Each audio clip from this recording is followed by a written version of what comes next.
¿De acuerdo? Recordar que las grabaciones se quedan en el Komoot. Ahí están alojadas todas las grabaciones para que las puedan consultar cuando necesiten hacerlo. Bueno, entonces vamos a ver hoy. Espero que se vea la proyección. ¿Sí se ve? La imagen. Sí, profe, sí se ve. Ok, bueno, entonces vamos a continuar con la unidad 4 de lubricación. Hoy vamos a ver los tipos de lubricantes que se manejan, sobre todo comercialmente. Ya hemos visto que pues hay dos tipos, ¿no? Que son las grasas y los aceites. Vamos a hablar un poco de esto. Y bueno, pues todo es aplicarlo en la lubricación de los sistemas tribológicos. Y ahí para hacer esto pues hay que hacer una selección de los lubricantes. Eso es lo que vamos a hablar el día de hoy. Entonces, para esto vamos a proyectar. Ya no se va a ver. Ahí se debe de ver. Si se ve. Es una imagen de un PDF.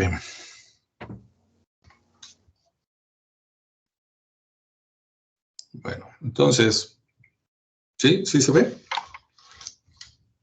Sí, ya se vio, profe. Ok, bueno, entonces vamos a hablar de los lubricantes. Un lubricante, pues, ya lo hemos visto aquí, pero no está de más volverlo a mencionar, que es una sustancia que se coloca entre dos superficies que se mueven entre sí para disminuir la fricción y el desgaste. Ese es el objetivo de un lubricante. No así otras piezas que hacen lo mismo, pero es todo lo contrario, que por ejemplo son las lijas, los esmeriles, los frenos, los discos de los frenos, que su objetivo es el contrario, ahí es el desgaste lo que se quiere, ¿no? Para pues detener el movimiento del vehículo.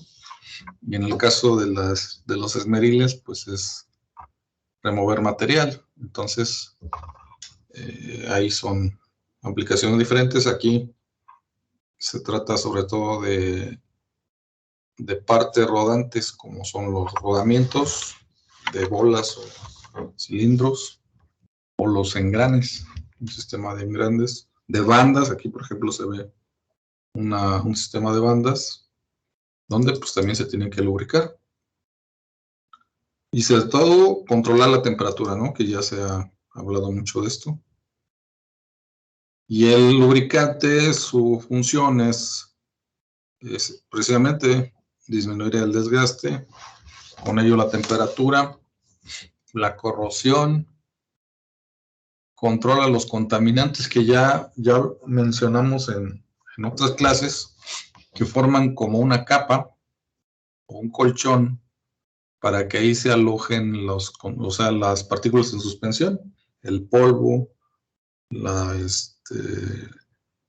el exceso de material que queda suspendido en el aire, cuando son áreas de producción de corte de metales o materiales, pues mucho de ese desperdicio se queda en el aire y se aloja, pues, o se pega en todas las partes, ¿no? En todo donde puede ser detenido.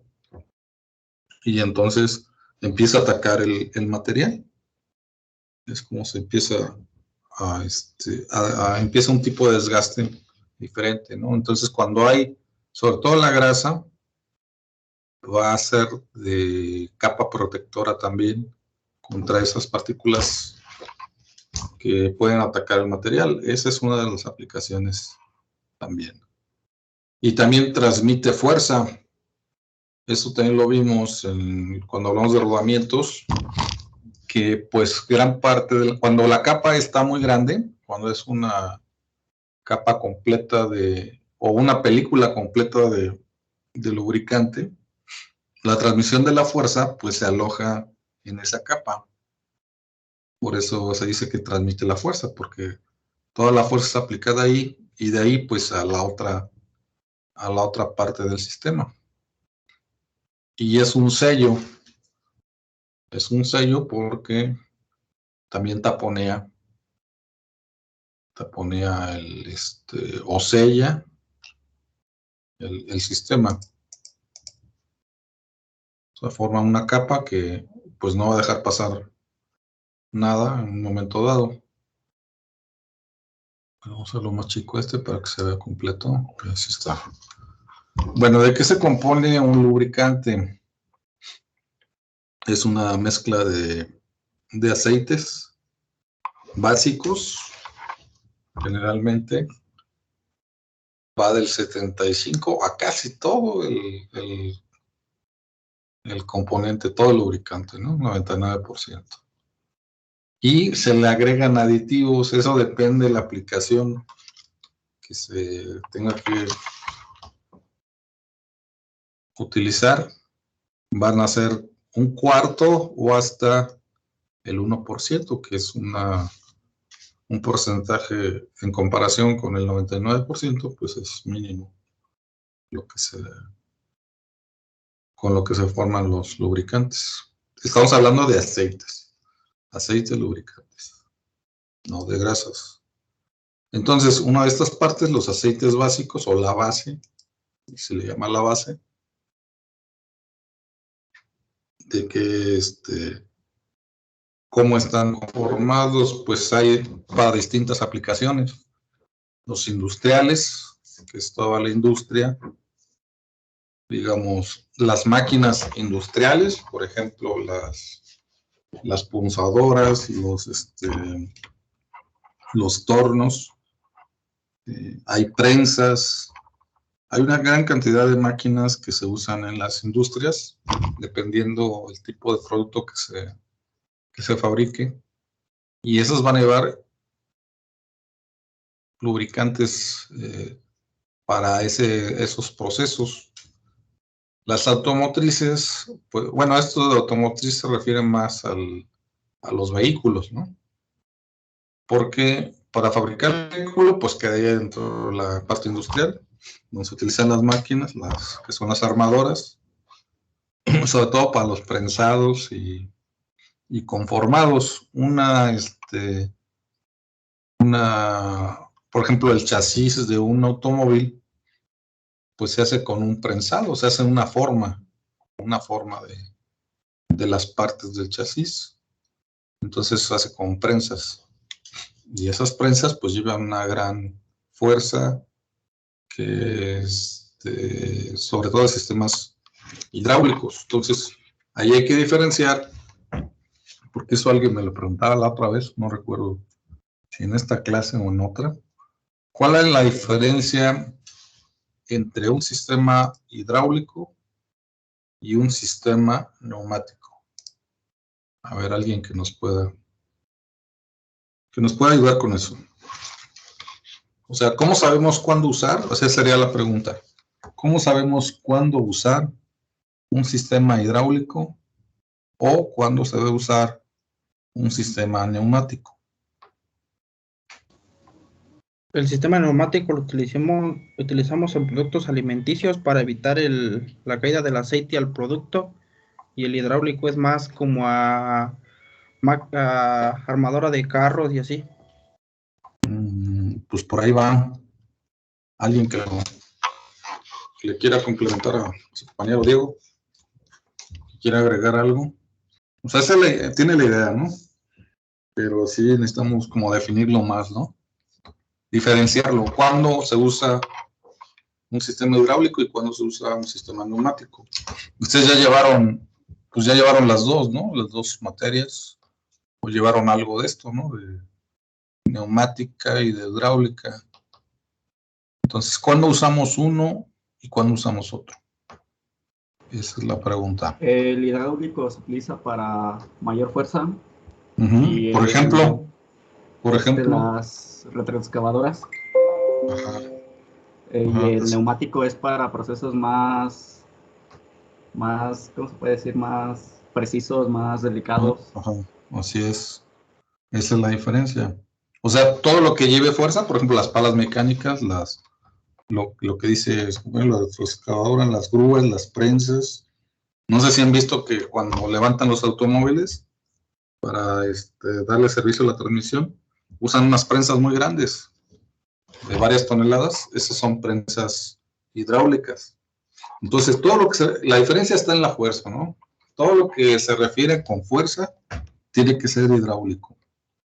Y todo lo que se refiere con precisión tiene que ser neumático. Entonces, ¿dónde hay precisión? ¿Dónde necesitamos precisión? ¿Dónde utilizaríamos un sistema neumático? A ver, alguien más que nos ayude con esto.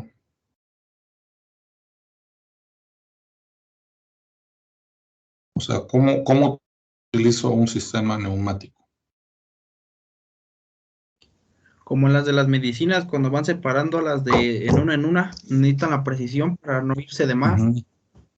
Sí, o sea, todo lo que es control. Todo lo que es control. Por ejemplo, las electroválvulas son neumáticas, ¿no? Porque pues no necesitamos mucha fuerza, más bien que se ajuste a un tamaño. Para controlar una misma válvula es por medio neumático. Todo el control, todo lo que es control es neumático. Porque acuérdense que hay una propiedad que tienen ahí los gases y en general los fluidos. El agua es se comprime. Bueno, ahí el término no es que se comprima. Es, digamos, cuando es aplicada una fuerza, bueno, en este caso es el aceite, la compresión es igual en todas las partes que es aplicada la fuerza. En un cilindro se mete en un cilindro aceite, que es un pistón, y la fuerza que se le aplica en el cilindro es en todas las direcciones, ¿no? Eso es un principio de hidráulica de los fluidos. Y el aire, ¿no? El aire tiene otra propiedad, que el problema es cuando la fuerza se aplica en el aire, no va a distribuirse uniformemente por la naturaleza de que es un gas. Entonces, el aceite, como es líquido, o pues es líquido, es espeso, va a ser, esa distribución de la fuerza va a ser más homogénea o pareja, y en el gas no. Entonces tenemos el problema que a la hora de aplicar una fuerza, pues en una prensa, por ejemplo, si fuera una prensa neumática, si le aplicamos mucha fuerza, se puede vencer, ¿no? Se puede venir abajo. Ese es el problema con lo neumático. Entonces, por eso no se usa para cuestiones con mucha fuerza. Estamos hablando ya de toneladas o cientos de kilogramos. Entonces, así es como se puede diferenciar un sistema hidráulico de un neumático. O sea, uno es fuerza y el otro es precisión. Y ustedes pues ya lo han visto en las materias que han llevado, que los sistemas neumáticos pues se usa para, pues no sé, mover algo, pero que llegue a una cierta posición muy específica, ¿no? Por eso es la precisión. Y un sistema hidráulico lo que necesitamos es que eleve un peso. Entonces, esa es la diferencia, ¿no? Es como se va. Eso hay que tomarlo mucho en cuenta, cómo se diferencia uno de otro. Bueno, entonces, decíamos que los lubricantes se clasifican en los industriales, que pues sería toda la industria de la maquinaria de proceso para generar pues para producir cosas, ¿no? Para producir materiales, etcétera. Y la automotriz, ahí es propiamente en el auto. El funcionamiento del auto como tal. Y pues aquí viene otro que es el marino, que sería para los barcos, la aplicación de los barcos. Bueno, y aquí, bueno, la diferencia entre estos tres tipos de aceite se pueden ver en los colores, ¿no? El color pues más opaco en el industrial es mayor el aceite base que el aditivo, no así en el automotriz. Tiene un porcentaje mayor respecto al industrial en aditivo, y el marino pues todavía es mayor el porcentaje en los aditivos. Entonces esto es por la naturaleza del sistema. Tiene que ver mucho. Bueno, los aceites básicos, ¿de dónde salen? Pues todo es derivado del petróleo, de la industria petrolera, que ahorita otra vez se puso de moda el petróleo, las refinerías y todo el proceso de petróleo. Y ahí es donde se sacan los aceites base, ¿no? Como se le llaman. Hay diferentes tipos: las parafinas, las naftas, los aromáticos. Y estos se procesan. Esta es la composición química de ahí. Hay que recordar que el petróleo se procesa en una refinería. Y lo que se hace así en forma muy general, se hace un calentamiento. Ustedes han visto el petróleo que es muy oscuro y espeso. Ese es el petróleo. Es como si lo metiéramos en una olla y lo calentáramos en la estufa. El petróleo, como tiene muchos componentes, conforme va aumentando la temperatura del petróleo, van saliendo ciertos gases. Entonces, a distintas temperaturas vamos obteniendo distintos productos. Eso es lo que hace una refinería. Va separando esos componentes y va generando pues diferentes productos, ¿no? Es todo un proceso muy complicado, muy elaborado. Por eso requieren plantas que hacen esa separación entre los distintos componentes del petróleo. Esto solo es una parte, las naftas, y de hecho sale hasta gas del mismo petróleo, etcétera, ¿no? Son muchos los componentes que se pueden obtener. Ahí más bien lo que se requiere es un proceso muy completo, o sea, refinerías que tengan todas las etapas de separación y que lo hagan adecuadamente, que es lo que ahorita se está haciendo en la industria del petróleo. Se está modernizando todas las refinerías y toda la industria en general para que sea más eficiente el proceso. También salen las gasolinas, por ejemplo, del mismo petróleo, solo que esas plantas que se tienen no son tan eficientes, o también no son las suficientes para generar la gasolina que requiere el país, que es mucha. Por eso se compra a otros países. Entonces, eso es en general una refinería lo que se hace. Si hubiera más plantas de refinación, y estas, no solo la refinería, sino que las refinerías tuvieran plantas, dentro de la refinería hubiera plantas que hicieran más procesos, pues el abasto de todos los productos que necesitamos sería pues mucho mejor. Esa es la diferencia entre lo que está sucediendo. Bueno, entonces, yo me perdí aquí. Bueno, entre lo que se produce de los aceites, hay una diferenciación entre los minerales y los sintéticos. Estos minerales pues ya vienen directamente del proceso de refinación. Una vez que se obtienen ciertos productos de esa refinación, todavía hay más procesos. O sea, es una cadena muy larga. Eso se llama industria petroquímica, porque esos procesos todavía se siguen tratando para obtener más productos, y es una cadena ahí. Es una cadena. Por eso yo mencionaba que pues lo que se requiere es plantas que hagan todo el proceso. Bueno, aquí está una imagen de una refinería. Esto es lo que, aquí entra el petróleo oscuro, grueso, que hemos visto, por lo menos en videos. Antes sí se vendía el petróleo, hace muchos años se vendía el petróleo en las tiendas, inclusive en las tiendas, en las misceláneas, en las tiendas de la esquina, porque había lámparas de petróleo hace pues, muchos años. Yo todavía llegué a ver que tenían tambos en las tiendas y olía a petróleo, pero pues eso ya fue hace mucho tiempo. Entonces aquí entra el petróleo que se extrae pues de la tierra o del mar. Ustedes saben que en el mar, sobre todo en el Golfo de México, hay muchos yacimientos de petróleo, entonces eso se extrae ahí, se lleva desde esos lugares a una refinería como esta, como la que hay aquí en Salamanca, por ejemplo, y aquí se mete a esta planta, que es un intercambiador de calor.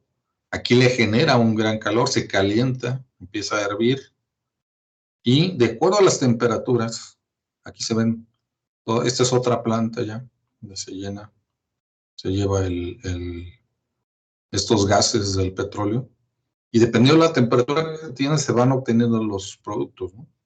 Por ejemplo, el gas, la gasolina, querosene, diésel, lubricantes, fuel oil, asfalto, etcétera, y hay muchos más. Es una gran cantidad de productos. A veces no es tan costeable unos que otros, por eso no se producen todos, o no se tiene la tecnología también para hacer un determinado producto. Es el caso de las gasolinas. No se puede producir tanta gasolina porque no se tienen las plantas para generar la gasolina. O sea, aquí se ve el esquema así muy rápido, ¿no? Pero para lograr estos 40 grados, por ejemplo, que están aquí, pues se requiere una planta que produzca la gasolina. Y eso, pues no. Hasta ahorita es donde ha habido el problema. Bueno, ahorita y muchos años antes. Bueno, esto es de lo mismo. Bueno, aquí ya están cómo se clasifican los aceites básicos. Estamos hablando de los básicos, que es los que se producen por el proceso de refinamiento. Eso se llama, es como la base, ¿no? Se llama así, base, con la que se van a elaborar los aceites comerciales, los que ya se usan en la industria. Claro que se le agrega los aditivos. Y estos se clasifican de acuerdo a esta norma. ¿Alguien se acuerda lo que es API? ¿Qué es el API? ¿A qué se refiere el API? ¿Alguien se acuerda de esto? ¿Qué es el API?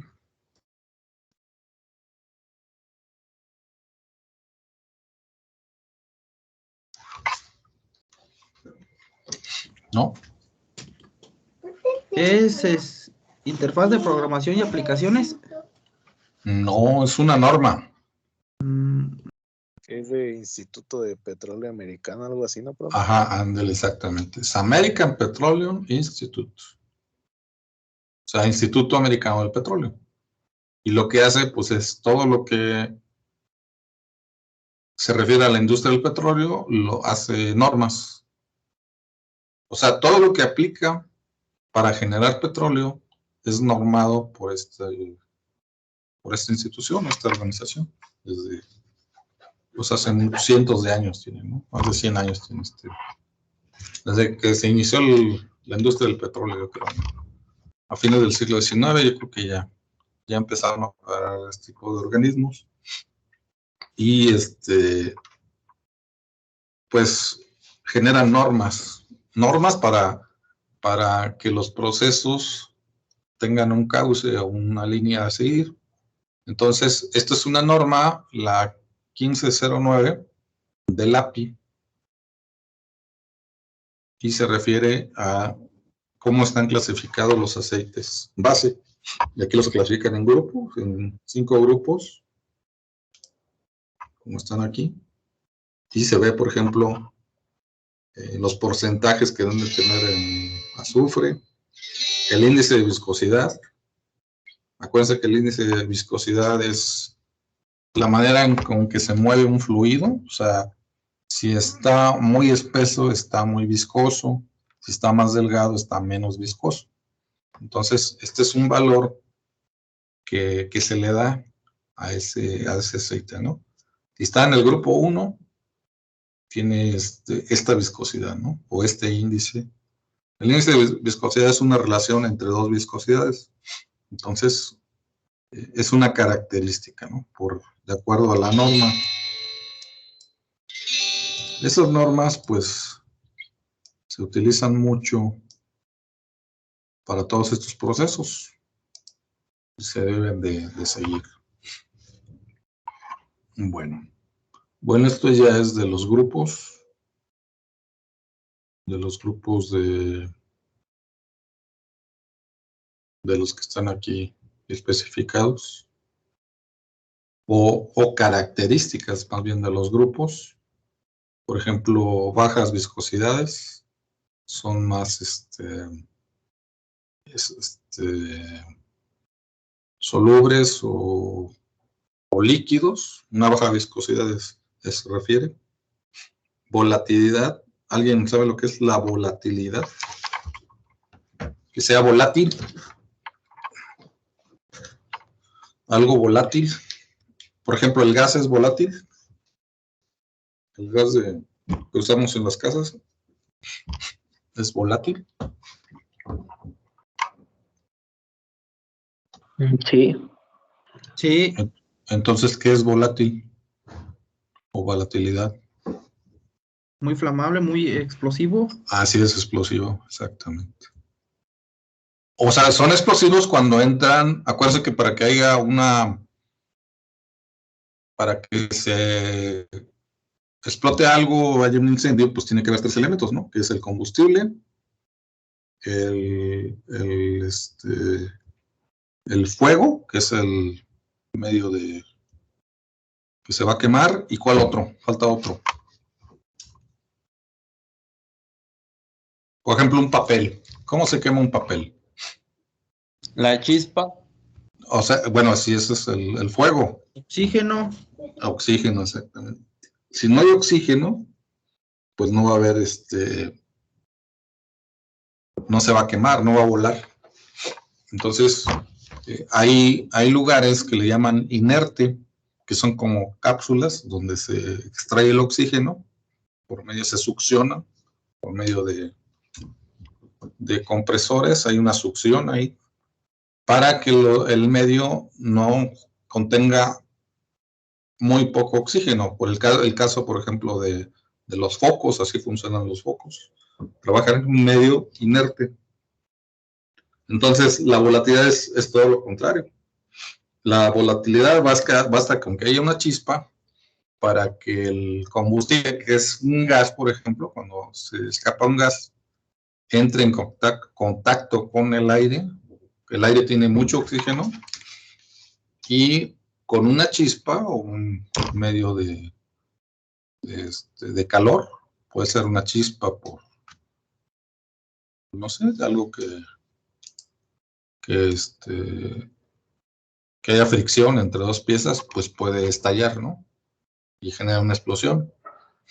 Entonces, estos aceites son volátiles, o sea, tienen esa propiedad, entonces se debe tener cuidado.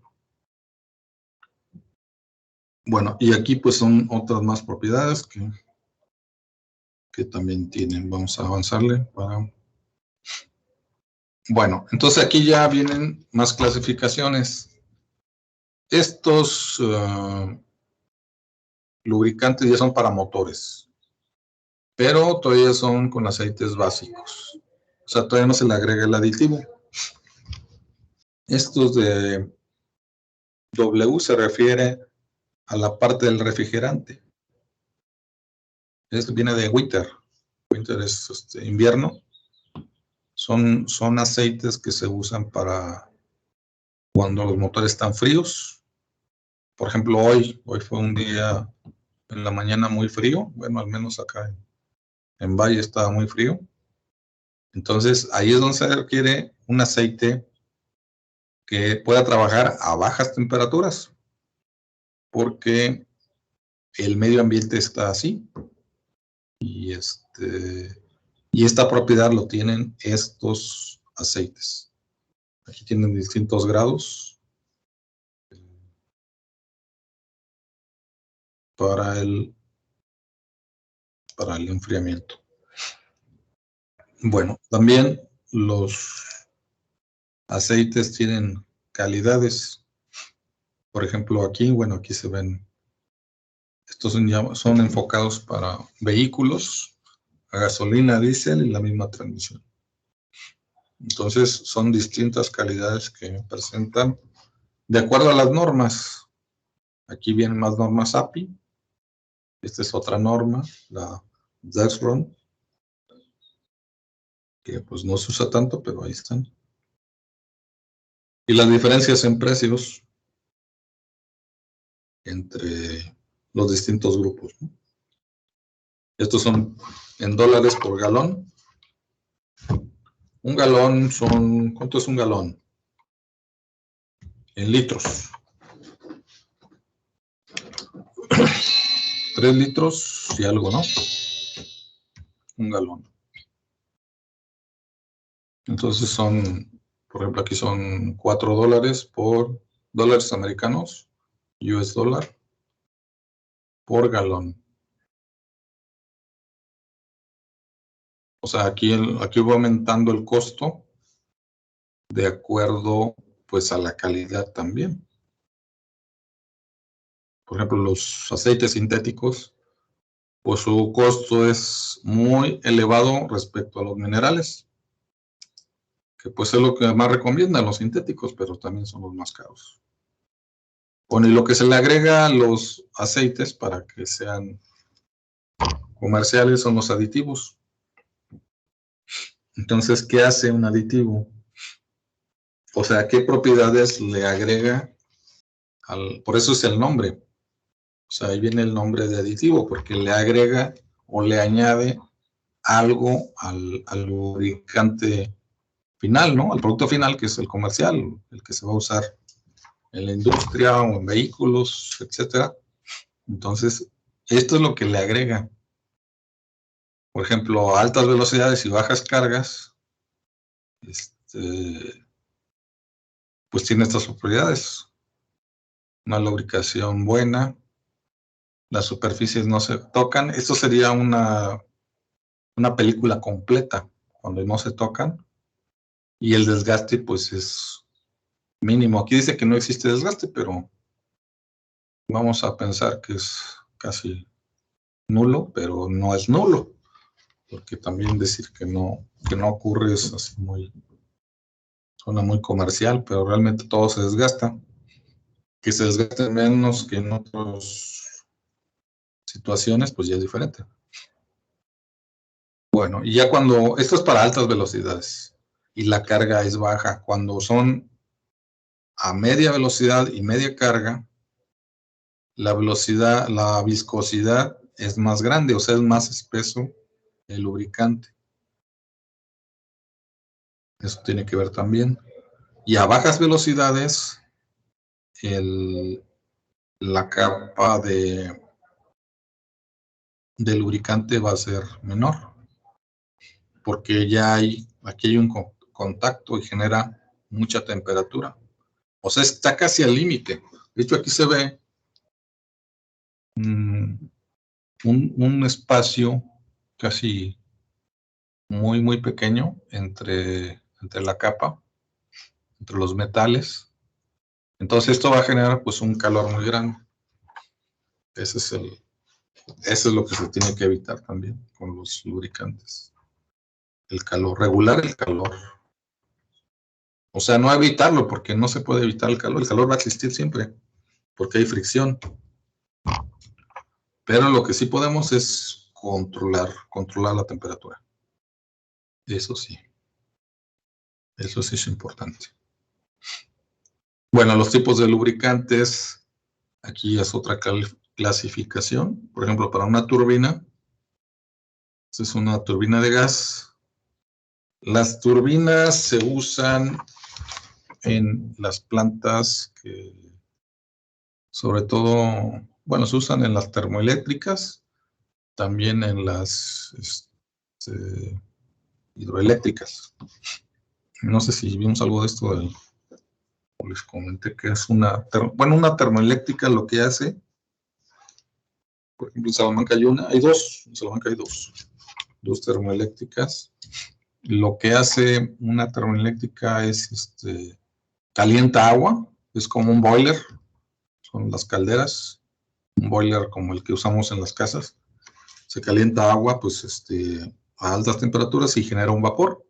Ese vapor es, estrangulado por medio de válvulas, un sistema, y de ahí se, arroja a este equipo que es una turbina. Estas son paletas que ruedan porque reciben el chorro del vapor. Es un vapor a alta velocidad y alta temperatura. Entonces, es como los reguiletes, ¿no? ¿Cómo se mueve un reguilete? Pues cuando le pega el viento y mueve las hélices, ¿no? Aquí en lugar de viento es un chorro que lleva una gran velocidad de vapor y hace que esto se mueva a velocidades muy, muy altas, ¿no? Hablamos de 6,000 revoluciones por minuto.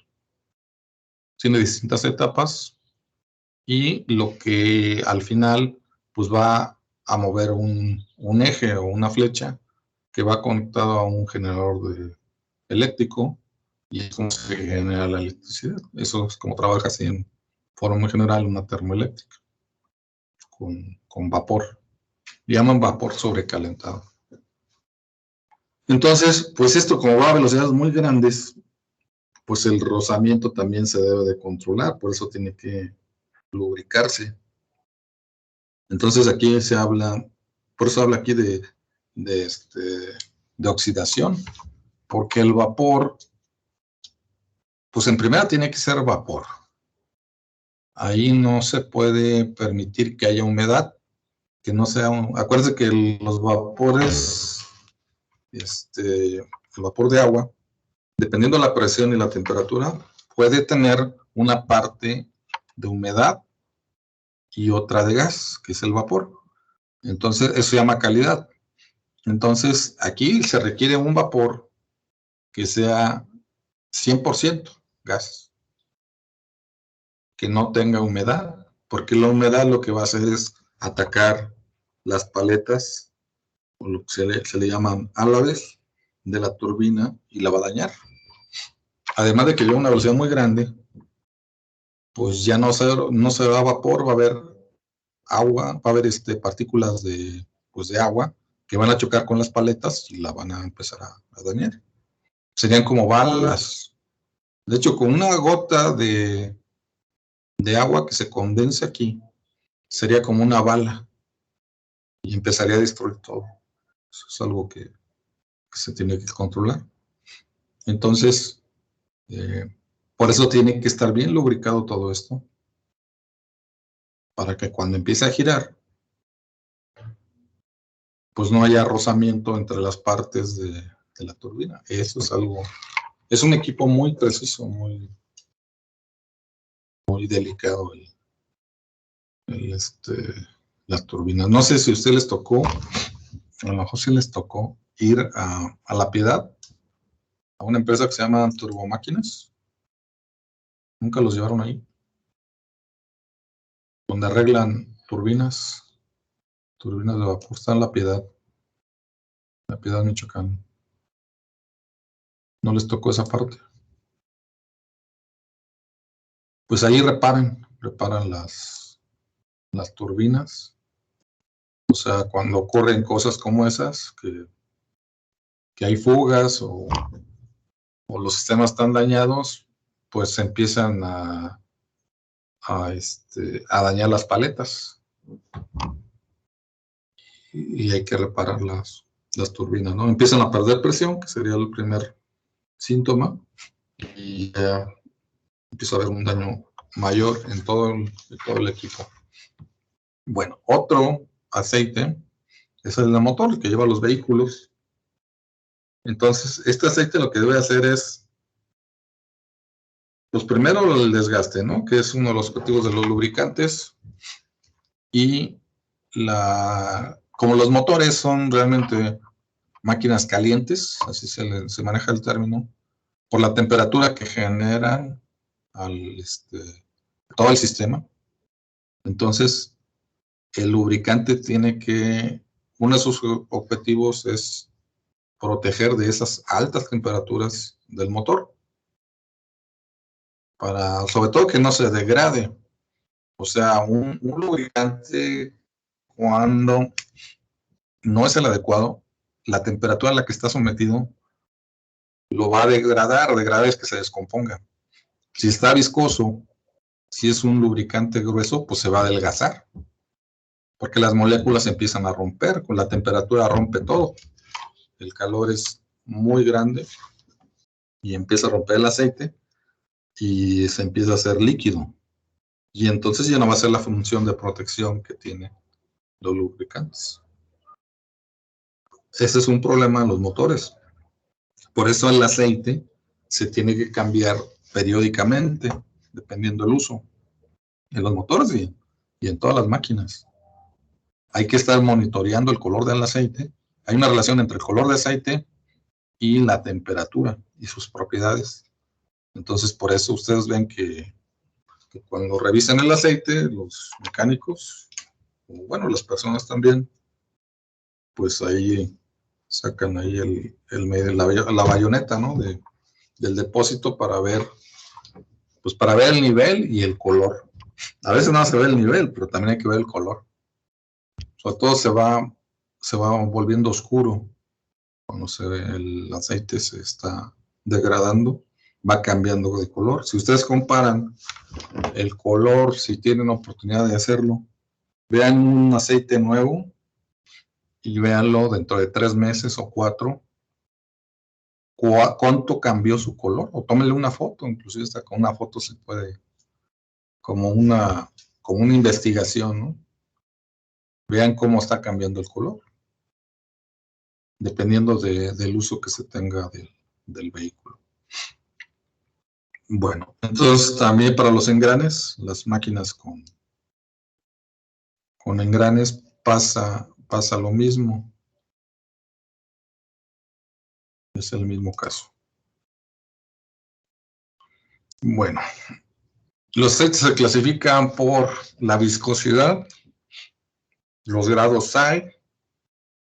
Ustedes a lo mejor han visto que los recipientes de los aceites se manejan los grados SAE, sobre todo los vehículos, de los vehículos automotrices, y bueno, de la maquinaria también se usan los grados SAE, pero también hay otras clasificaciones, el ISO y los SSU, y otras más, los AP y todos estos de aquí.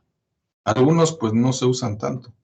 A lo mejor en la maquinaria, a lo mejor ustedes en algún momento pues iban a usar algo de esto, porque las maquinarias industriales, ahí sí se usan aceites especiales. Y eso casi lo da el fabricante. El fabricante dice o recomienda utilizar un determinado aceite. Entonces, lo que hay que hacer es usar ese aceite. Porque pasa las veces que como el mecánico o el que está ahí en las máquinas, por su experiencia, vio que se usaban en otras máquinas un determinado aceite, pues quiere hacer lo mismo. Y lo que dice el fabricante, pues ya no le hacen caso. Y entonces eso puede afectar el funcionamiento de la máquina. Es algo que se tiene que tomar en cuenta. Bueno, esta es la definición de viscosidad, que es una resistencia a que se mueva el fluido. Esto es la prueba, por ejemplo, de viscosidad. Cuando está muy espeso, tiene una alta viscosidad. Cuando está muy líquido, tiene una baja viscosidad. Y esto aplica para cualquier fluido. Y el llamado índice de viscosidad es una comparación entre esa viscosidad y la temperatura, que es la delta de temperatura. Bueno, aquí están los tipos de aceite en los motores. No sé, creo que ya se acabó la clase, ya no vamos a alcanzar con esta parte, pero sí, ya se acaba a las 2:10. Sí, a las 2:10 se acaba. Bueno, entonces vamos a dejarle aquí. Vamos a dejarle aquí y y nos vemos el viernes, ¿no? Hay que ponerse al día con las actividades porque pues tenemos puente la siguiente semana y ya nos vamos a ir más rápido. Yo no me acordaba de ese puente, pero pues ya se nos va a ir más rápido esto. Creo que son los 2 días. Se van a dar los 2 días. El lunes y el martes. Creo que sí. Sí, me está diciendo ahorita un maestro. Yo tenía la idea que nada más era el martes, pero creo que van a ser los 2 días. Pero hay que revisarlo, ¿no? El calendario. Pero va por ahí la cosa. Entonces son los 2 días que teníamos clases. Entonces sí nos vamos a ir pues más rápido.